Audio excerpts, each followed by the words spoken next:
My sister was frantically whispering into her phone at midnight, and what she said next terrified me.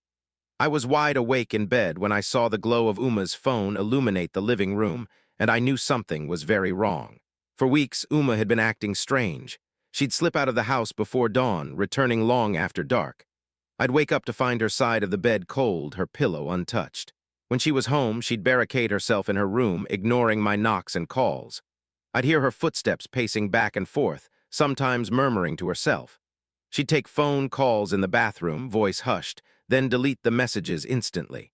Strange documents would appear on the kitchen counter, stamped confidential, only to vanish later. I found notes scribbled in her handwriting, filled with codes and names I didn't recognize. She'd jump at loud noises, eyes flicking to the windows like she expected someone to burst in. I tried talking to her, but she'd brush me off, saying she was fine. One evening, I found her staring out the window, her face pale. She didn't notice me until I touched her shoulder. She spun around, eyes wide with fear. "Uma, what's wrong?" I asked. She shook her head, forcing a smile. "Nothing," she said, but her voice trembled. I couldn't ignore it any longer. Something was seriously wrong with my sister.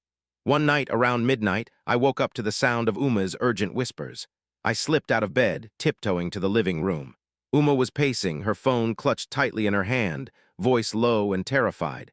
She kept glancing over her shoulder like she expected someone to jump out from the shadows.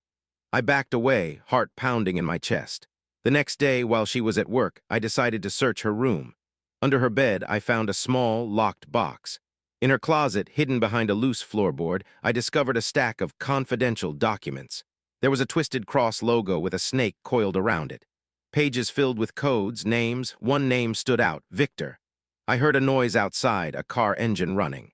I peeked through the curtains and saw a black car parked across the street, the driver staring right at my window.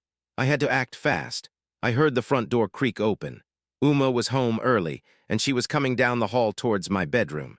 Just as I was about to put the papers back, I heard the front door creak open. Uma was home early, and she was coming down the hall towards my bedroom. Follow so you don't miss part 2.